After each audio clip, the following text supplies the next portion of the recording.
Hi, everyone. This is Trish from On a Water Break with a quick sip. Not a long break or a gush and go. Just a quick. Hey, this isn't a full water break, it's just a quick sip. Let's go! Joining us today is Andy Lecter. Welcome, Andy. Thank you. Thanks for having me. I'm excited to be here. Yes, we're excited to have you. Andy, whenever we have somebody new on, we like to do something that's called the 32 count life story. Because we want people to know who you are, your background, whatever. And I actually want to know because we've never met. So we'll give you 8 off the Met and you tell us everything from day one until today. Are you ready? 8 off the Met, and go. My name's Andy. I'm 34. I was born hearing impaired, and I got my bachelor's degree in music education. I taught music for 2 years before pivoting to ABA, and now I work in the Disability Services Office at Paramount University, which is actually where I got my bachelor's. And in terms of color guard, I started after college. I marched ASUD in 2015 and in 2018. And then I started my own team with my husband that we did for 2 years, but then life took us away from the activity. So at this point, I pretty much do theater, and that's all I spend my time doing these days. Did it. You nailed it. Okay. So let's talk about what's going on or what's not going on with the WGI Independent Open Class. So, from what we know, and Andy, feel free to interject because you may have more information than us. So, Paramount's second guard was competing in Independent A class, and they were found to have at least one. As far as I know, I don't know if it was more than one. Um, Member who was too old to compete in the Independent A class. So WGI allowed them to self-promote to Independent Open. Is that where we're at right now? Is that the information you have? Yeah, I have a little bit more, not much. I spoke to a veteran of Paramount about it. So it's not anyone that's currently affiliated, but Okay. she had a little bit of insider information, which was that I believe it was one person that was overage. And Okay. it was by a few days, and it was because that person has some sort of misunderstanding around the age rule, and so that member was under the impression that this was their age out, and that's sort of the information they shared with Paramount. And this is the part that I haven't verified. I don't remember where I got this tidbit, but it sounded to me like WGI had audited Paramount, and that's how they found the mistake. So it wasn't fun for the staff either. They found out and they realized what had happened, and so yeah, they were given the choice of you can kick the member out and continue in A, or you can bump into open and keep that member. So they decided do what's best for the team and everyone. That member who's been with them for months and decided to self promote. So yeah. Okay. So now the twist to the story now is that there are 6 guards currently on the wait list for Independent Open at World Championships. So now these guards are upset that Paramount, who I'm glad you shed light on the fact that it was kind of a misunderstanding, they were allowed to switch classes.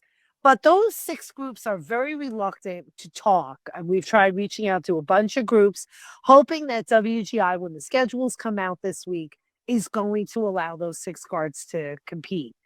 So what are your thoughts on that? Yeah, it's tricky because I did a lot of digging myself to try to understand, because like I said, I directed an independent team before, and actually our second year we were in open. We self-promoted because we wanted to keep our membership, and they were all aging out of A. There. Yeah. But what we discovered ourselves about a month into the process of rehearsals was one of our members was too old by about 2 months, I think.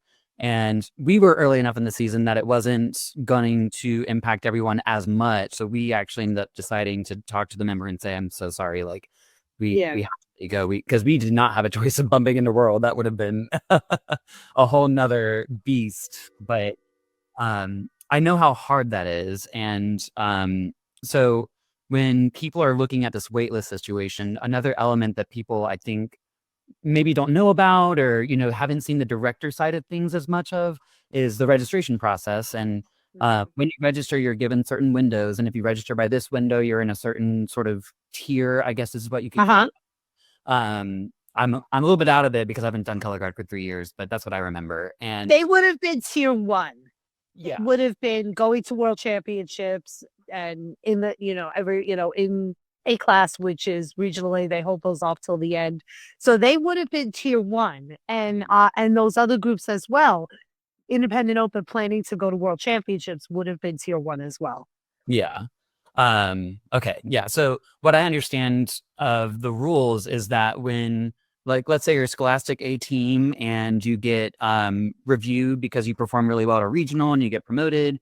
If you are promoted into open, you maintain that registration status of wherever you were Right. registered. And so that's the same sort of thing that's happening here where I certainly understand for those independent open teams that are waiting and that is so nerve-wracking and stressful, but how it must feel to see this team sort of kind of circumnavigating that wait list, but in reality, maintaining that registration status because they registered year 1. So yeah, I'm with them. I hope that WGI can find a way to make it work and take them off that wait list. That's why they exist, especially in independent. We, as independent teams, like we're there just to compete at Dayton. That's why we do all of this. So Exactly.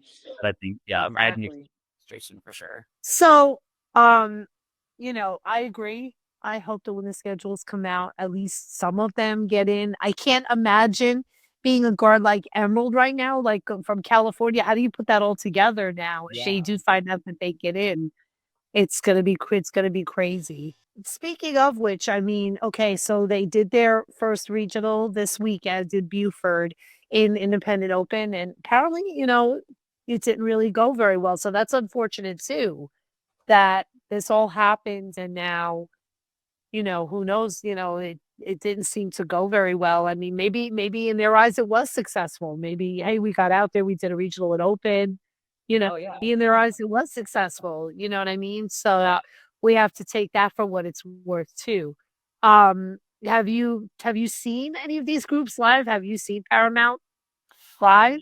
I have not seen them live. I've seen some videos of the World Guard. I'll admit I haven't seen the I've seen the Open Guard, World. but Yeah. yeah. But yeah, it's one of those things that I actually have so much respect for Paramount with the way they've handled this. Like, I think in their shoes, like again, wanting to make sure that their members get that full experience that they paid for, and that one member who had an honest misunderstanding of the rules, like being able to and what I imagine, I'm speculating at this point, but what I would have done in their shoes when I anticipate they did was have a discussion with the membership of like, these are our 2 options. And Yeah. probably at the very least, it was them talking about why they went the way that they did. But Right. I know that like, allowing that member to stay on was the biggest factor for that self-promotion. And I think that speaks volumes to their integrity because they're willing to put themselves in the class that they did not design for, did not prepare for. I think, not being as competitive in that class is certainly to be expected. I think that they're doing everything they can to make the best of it and, give everyone on their team, like as well-rounded an experience as they can without sacrificing a specific member. So I think, And I think that my first thought actually was there, here today in society, WGI, but also in society, I'm a teacher. And I know you mentioned that as well. Like we're so concerned about, our students' mental health and, and the well-being of our students. And that was my first thought was that they probably at WGI letting them self-promote was probably thinking, well, it's the best thing for not to disqualify the group and, because it would hurt the other group members of the group and that's not fair to them. And, we're so conscious of that now today in society that that was my first thought that, well, they probably did it because they didn't want to, disqualify an entire team, and hurt those other students that have worked so hard as well. So that was my first thought. So, yeah, the rules for because I checked out the rule book to check like what the actual specific sanctions I guess are for having a violation like this. And all it says in the rule book, it's just under Rule 1.5, that the team found in violation is disqualified from that contest, and then their scores are forfeited. And so that's exactly what happened. I actually looked at the scores for the Knoxville regional, which I think is the last regional that Paramount A was at. Okay. That I know of, and their scores are nowhere to be found. So they were disqualified from that regional, but that doesn't mean that they have to be disqualified from world championships, especially because they're already registered for another regional, which would then qualify them. So I think, WGI sanctioned them with the prescribed consequences, and Paramount decided to promote to continue their season and make the best of that. So, it's tricky, and I think people are sensing, I guess, favoritism because it's Paramount, but the reality is, in my opinion, they wouldn't have been audited in the first place if they were showing favoritism. Yeah, that's a really good point. That you're right about that. That's a really good point. So, I mean, I hope that everything works out in the best. We're gonna find out the schedules this week. I hope everything works. Yeah, me too. That it works out for the best for everybody, and that they do let some, if not all of those groups in. I think that would be really, really great. Yeah. So, we're gonna, maybe we'll touch base again after all this comes out this week, and we'll do another episode. Let's hope for the best for everybody. Angie, where can we find you on social media if people want to follow you? Yeah, I'm on Instagram, Andy R Lecture, and that's really the only social media that I'm active really on. Okay. I got it. I got it. I hear you. And but before you close out of your listening app, don't forget to subscribe to us on YouTube and all other social media platforms at onawaterdreakpodcast@gmail.com. And feel free to write us a review. Well, Andy, we're getting called out from the box for taking too long, so we got to get back out on the fields. But thank you so much for joining our quick sip. Yeah, thank you for having me.